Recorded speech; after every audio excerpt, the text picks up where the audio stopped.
Hello all and welcome to Horologique. This is the San Martin Marine Master 300 and it's a monoblock case and a chunky watch that, you have guessed it, is a direct inspiration from the Seiko high-grade Marine Master 300. Let's start with the package first, and the package is the classical San Martin box that you've gotten used to it by now.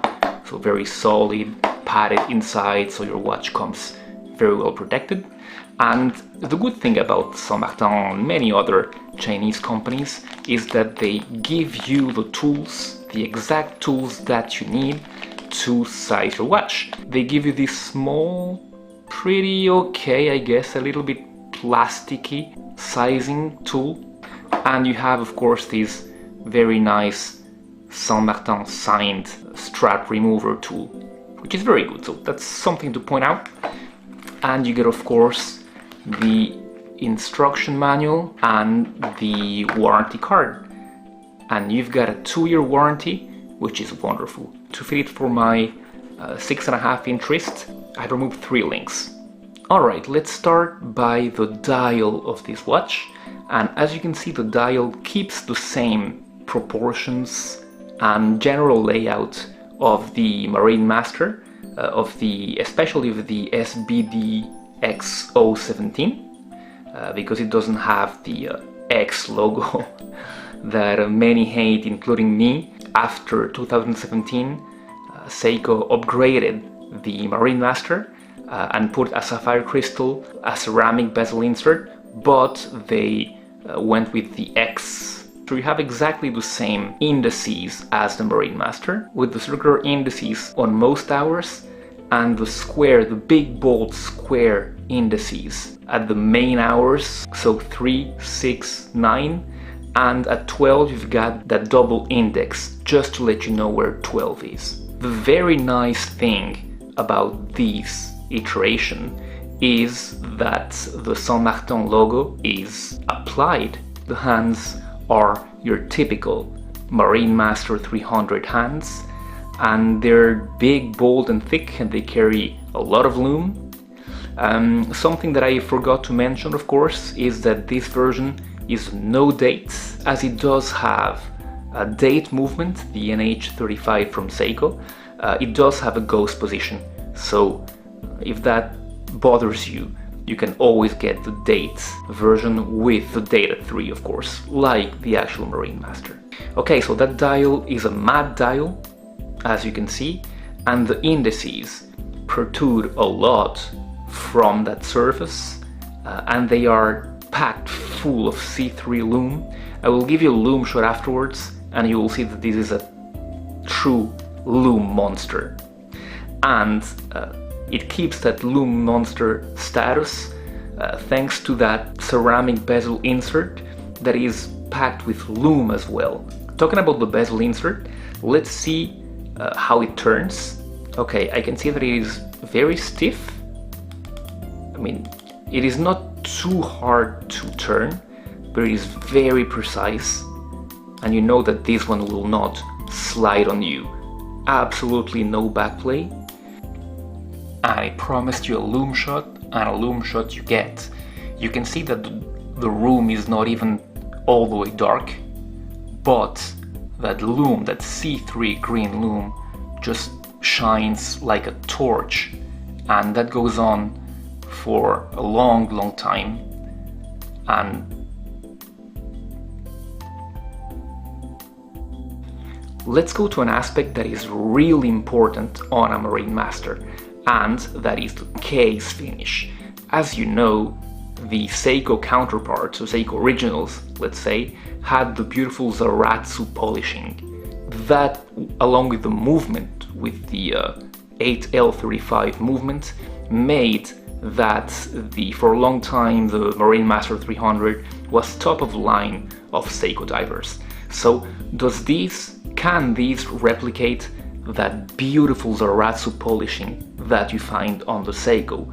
Well, although the polishing and the brushing is very good, and that you alternate, just like with the Seiko, you alternate between brushed and very nice polishing, in this case keeps the high complexity of the case of the Seiko Marine Master. It is no Zaratsu polishing. Don't take me wrong, the polishing is very good, but it's not, of course, at the level of the Seiko Zaratsu polishing that you find on the Marine Master 300. Neither should it be for what it costs. And what it costs is around 260 euros, around $299. In the back, you have that beautiful shark, very deeply engraved. It is very well detailed, and I believe that that aggressive shark is something very, very nice and now very characteristic of San Martin. The case is a monoblock case, which helps a lot with water resistance. It's not a cheap thing to do, and they have managed to do it here for a pretty reasonable price. I know other companies do it now for less money, like Steel Dye, for example, but still, at $300, 260 euros, this is still pretty commendable, a monoblock case for that kind of money. And if we talk dimensions, this watch is bang on 44 millimeters in diameter by 15.6 millimeters in height, and that is due in part to the very slightly domed sapphire crystal. We have a log-to-log dimension of bang on 50 millimeters, and end link to end link, the dimension is a whopping 55.3. So a pretty chunky watch. And in fact, let's see how it wears. So here's how the watch wears on my 6.5 inches or 16.5 centimeter wrists. And although it's a very large watch, you know that Seikos are famous for making large watches wear smaller with those pretty much reduced log-to-log distances, and this one is no exception, although you do feel that, and you do feel that you're wearing a big chunky watch on your wrist, but you can see that even I, with my quite small wrist, can pretty much pull it off. And let's see how much this chunky watch weighs. So, size for my 6.5 inch wrist, it weighs a whopping 198 grams, and if I add the 3 missing links that I removed, it weighs an amazing 214 grams. So when you have this one on, you really know that it's there. There is no hiding it. And what about the bracelet? Well, the bracelet is itself a copy of the bracelet that you have for the Marine Master. The bracelet has solid end links, as you can see, solid and chunky links. The only complaint that I have is that it is pretty hard to size. It is of course a pin and collar system, but it's not your typical Seiko pin and collar. What happens here is that you actually have a collar in the middle link, and the pin goes in between that. So in that respect, it is better than the Seiko collars, which are very small and very easy to lose. At least these ones are bigger and harder to lose, but they're still pretty hard to size. And the tool that they give you is good for sizing it, but you still cannot take the whole pin out. You have to take some pretty big tweezers to pull it off. So it's not as simple a bracelet to size. Alright, and then the clasp. As you can see, of course, it has a milled clasp. Pretty much all the elements are milled. A little doubt about the shell of the clasp, which appears to be pressed, but I couldn't be sure about that. In any case, it has 6 micro adjustments, so you can always find the right size for you. And of course it closes securely and well. It's unsigned, it is a bit chunky, so it's not an aesthetically very pleasing clasp, sadly. I believe most of you know what beats inside that chunky monoblock case. Of course it's the NH35. On the dial-up position, that NH35 is not performing greatly with plus 14, plus 17. Let's see what happens when we flip it. 3-up position is much better, with a +7, +5. Dial down position, it's back up to +11, +13. We have seen better from this movement from San Martin. And now positives and negatives. So first positive would be the construction of this watch. A monoblock case, really well made, really solid, chunky, heavy, and well, this watch, you feel that you throw it to someone and you can cause him a concussion or kill him. It's that big and that chunky. Second positive would be that lume. That lume is amazing, amazing as I can see. I cannot talk more superlatively about it. It's blinding. Third positive, that applied San Martin branding that is very well made and makes this watch feel much more refined than it is.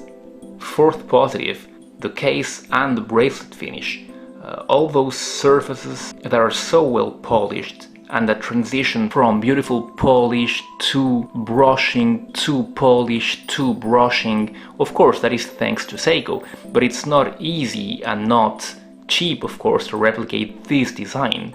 And when you look at the quality of that case back, it's pretty much amazing what they can do at this price point.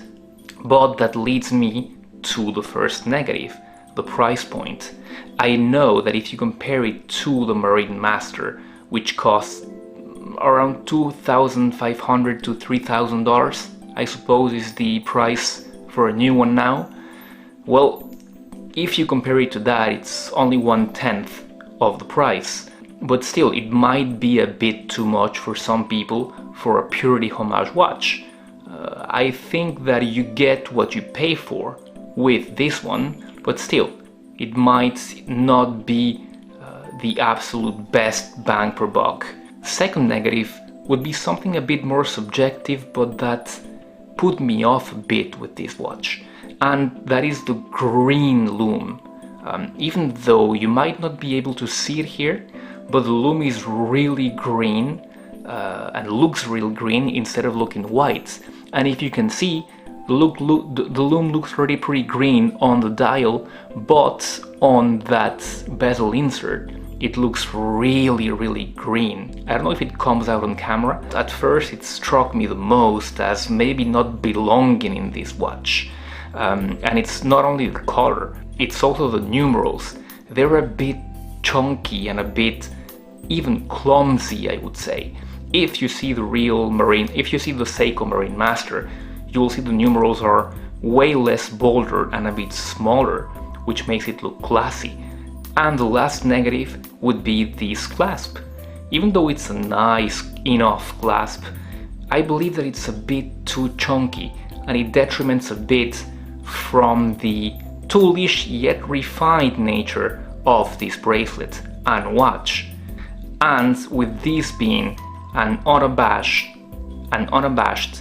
tool watch that you can use for diving, it is a pity that you do not have any kind of diver extension. That would be wonderful and very much apropos, especially in a watch like this. So in conclusion, a good watch. A watch with a lot of qualities, a watch that has a pretty good bang per buck, especially if you consider the construction and the build quality of this watch. For $300, 260 euros, it is good bang per buck. However, it is not as good a bang per buck as is the SUBMARINER HOMAGE, according to me. So if you're looking for a tough diver and you like the looks of this one, don't hesitate, go ahead, it's wonderful. The lume is outstanding. I wish they would do a new version of this watch with an improved, especially improved bezel insert, that they sign the crown and that they give you screw down pins and a much better clasp with a diver extension. I believe that for 300 USD we are entitled to that from San Martin. Don't forget to like the video if you have found it useful and to subscribe to the channel if you like my content. Again, thank you so much for having joined me in this review, and I'll be seeing you very soon on the next one. Goodbye.